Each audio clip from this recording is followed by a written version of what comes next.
Hey Pussy new little video. And this one's going to be kind of interesting.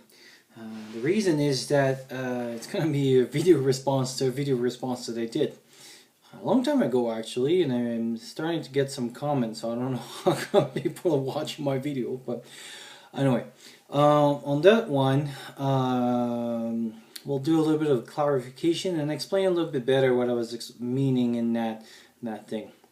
And mostly the comments that I got, and I'll link the video down in the comment and the comment that I did of that comment, but I wanted to explain a little bit more is that basically this is what I do. And so basically I put all my gauze. So a gauze usually comes in a package like this. I put mine in vacuum and I suction the air out and stuff. And basically people were saying, well, one person in particular was saying that techniques shouldn't be done for that. I'll put two links of two videos and an article down. Let's start first about the two videos. And so basically, there's basically two main, and I'll give you a better definition. So this is from that book, Fundamental Nursing. And it's called aseptic techniques. And so basically when you try to do like put a catheter in or anything that you would insert something into the body, obviously you want to limit. So there's two ones. Medical sepsis, or that we call clean techniques. And it refers to measure taking to control and reduce the number of pathogen presence. And surgical sepsis refers to sterile technique. Is to be sterile, an object must be free of all microorganisms. Sterile technique is used to prevent the introduction or spread of pathogen from the environment into the client. The client meaning like the person that you're taking care of. So basically what they're talking about is that, for example, if I put a catheter inside a bladder or if I put an intravenous and stuff, I'm going to try to decrease my bacterial load. And I will refer to you the video that I did on wounds about bacterial loads and stuff like this. Obviously, if you have no broken or you're not inserting anything inside anything, clean technique is pretty good. So if you're just changing stuff on the surface and everything. Well, so basically what this person was saying is that it is a little bit, well, not dangerous, but anyway, you'll see the comment down there that this is not a good way to do it, and maybe I should recheck my nursing status apparently as well. But what you seem, so basically what seems to have missed from that concept that I was trying to explain. So first, obviously in a hospital, I use those, and I will open them, and I'll show you quickly and in a quick example. There's a way to open those for an aseptic technique. So if I'm in a hospital, I will. There's one reason why I'm telling in the environment that we're talking about here and limited resource and outside in the wilderness, why clean technique is a little bit not better, but pretty much the best you'll get than this technique. First of all, the wounds that you're going to get will be more dirty. I mean, there'll be dirt, there'll be sweats and everything. It'll be hard to keep cleaner than other environment. Even in a self-reliance medicine situation, you'll be limited with your resource. And you'll see from the video downstairs, when you start using sterile technique, you're using a lot of resource. To open those packages the way it is and have a sterile fields and everything takes a lot of resource. And so if I'm about to use a sterile technique on someone, that means I'm going to be using a lot of my gear, and again, we'll have a whole videos on wound care and why I don't use those anymore. But those are in my emergency kit, like for road stuff. But it was for the presentation. But you'll use a lot of that stuff, and you don't have it. So basically, clean, sterile. Again, it's and anything that we kind of do in medicine, you can't always justify. Like for example, if you take a pill, there's a risk of taking a pill, but there's a benefit. So if the benefits outweigh the risk, then you do it. If the risks outweigh the benefits, you don't do it. It's the same thing here. So if I'm going to lose my resource, meaning that because I want to keep it this way, first of all, obviously you cannot compare, but the package is there will have advantage of this, is I can carry way more like this than if I carry in that package right over there. There's the way also that one of the issue is that, and I'll demonstrate that very quickly here now, there's an advantage of taking this versus this in a situation where you're going to be in waters and stuff like this. And again, for the sterility of it. So if I can keep it clean, so that means like for this now, like even and right now actually I'll do the demonstration I wanted to do. So bucket of water, put this on. So I got my dressing in. I got this dressing in. See this one? Water is purling, right? There's no water inside. It's everything. It's sealed. And see now this one. Right from the package you can kind of see. And so what I was talking about, aseptic technique, is that basically when you open your package, actually I cannot do it because the package is screwed up.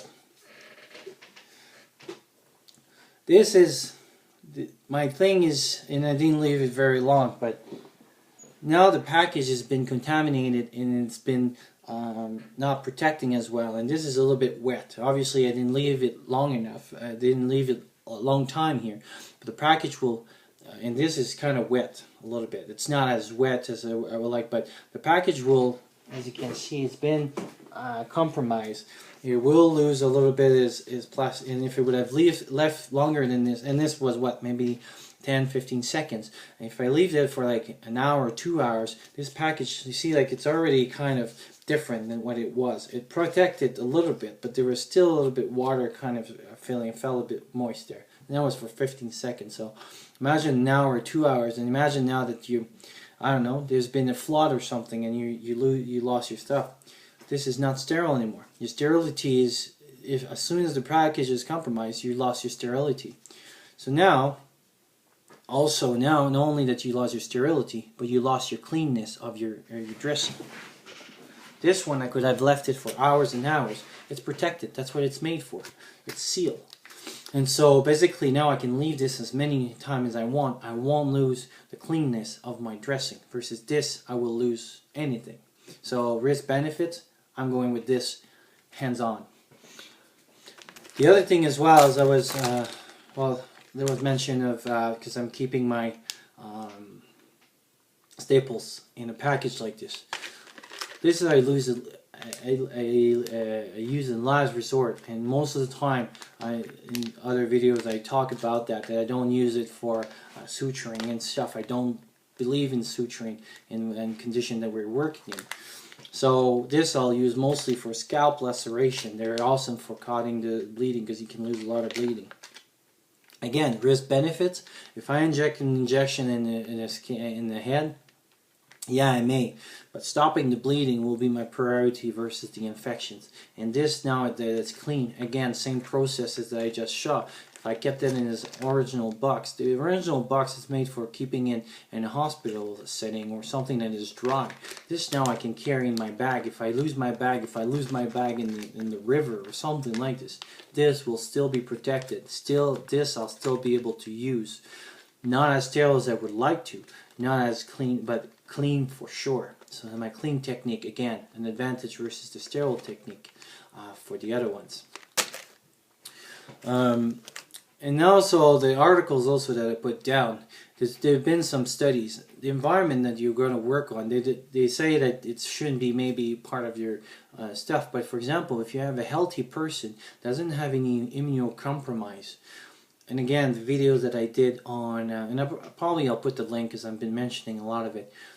The load, all the infection, for example, for wound, because we're talking mostly wound infection here, it's about the load of bacteria that you have. Your environment is not clean, your skin is not clean. It is not sterile. You don't have sterile skin, and especially if you're in the outdoors with sweats and everything, or even if you're in self-reliance situation where basically hygiene will be a little bit harder to get and everything, well then your skin won't be clean. And so as soon as you're going to break that skin down, all that stuff will go into your wounds. So right there, to keep a wound clean is kind of almost, it will be impossible. So that's why the sterility versus the other point that we like to make is that if you look at the two videos, one is an essential dressing change by a nurse. So she keeps, like, for example, her hands clean and everything. If you look at the doctors, when you put the central lines in, and so basically a central line is a line that you're going to put mostly sometime in the neck, sometime in this area or over here. And basically what you're going to do is you want to, and those are two sterile technique, but you can see that they use way different. Like the doctor has a mask, he wears like something to protect the hair, and even sometimes going to use the goggles, they're going to use like sterile gowns, and the others don't use this. So there's kind of different levels of sterility anyway. For example, the person that's going to do your surgery will clean herself, like their hands, almost for 10 to 15 minutes with a special brush, very abrasive and very hard stuff, but they need to because they'll be into your body. So more intrusive that you are, more sterile you have to be. So obviously in a self-reliance situation, we will try not to get into the body as less, and that's actually another point where IV maybe not be the best use in self-reliance situations, because now you'll have increased chance of inserting bacteria, because it will be hard to maintain the sterility of an environment. So maybe less invasive procedure will be better. But obviously in a hospital we're a different setup. It's a different mentality, and I don't know why people always try to bring the hospital up to the self-reliance medicine. It's different medicine, it's different setup, it's different environment. Everything will be different on this, and therefore you have to adapt your situation based on what's going to happen. And so I prefer having my dressing less sterile, yes, but keep them clean and be able to use them when I need them, than to have a sterile stuff and everything that if I lose my box because there's a flood or something, or there's something that happens, or the water filled up because of the toilets, or the drains gets over because the electricity is not working or something like this, and I use my gear, but this, it can be floating in dirty water, I don't care, it's sealed. So that's much protective than any of the other sterility and stuff. So we have to change our techniques depending on the situation that we're gonna have.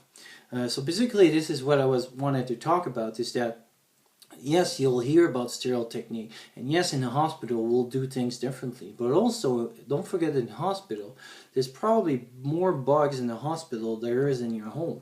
So home care, for example, will be a little bit less. They'll still do sterile techniques and things like that, don't get me wrong, but they'll be a little bit less concerned about this because they're your bugs. They're your bugs in your house. It's your stuff that is around you. So it's not like the same thing that if you have MRSA all over the place in the hospital. And actually, because we over clean a lot of the time, like we were using too much products and everything, and it's a little bit, microbes is a little bit like a poker game. If you show all your cards to their microbes, they figure out your game pretty easily, and then they're starting to win all the hands. Well, same thing with antimicrobial. We're using all antimicrobial soaps and everything, throwing all the antibiotics and everything.